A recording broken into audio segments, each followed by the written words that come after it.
Sort of humor, maybe not. So I come back, and it's remarkable because the S&P has rallied back almost to the high.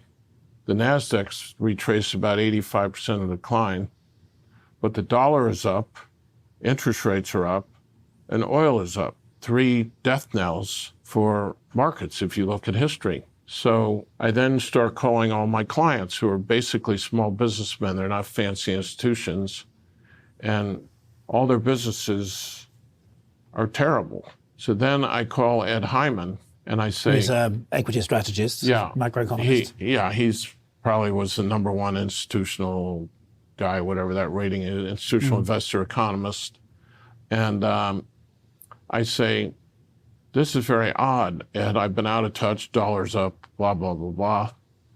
And 2 days later, in his daily missive, he has regression analysis. And it says it's 50%, I think, currency, 25% oil, and 25% interest rates. And it looks 1 year forward, and it predicts earnings.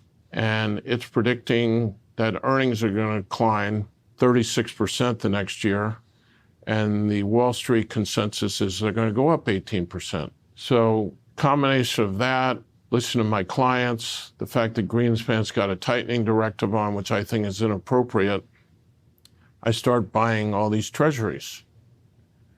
And the market doesn't go my way, but all the information keeps coming, so I keep buying more and more and more and more. So now I have a 350% 10-year equivalent in the fund, and then I get lucky with the Gore-Bush fiasco, economy falls apart, I end up making 40% in the fourth quarter. So I had written the year off. When I came back, I'm down 18. I assume, okay, at least don't have to worry about this anymore. I'm finally going to have a down year. And it's like the best quarter I ever had.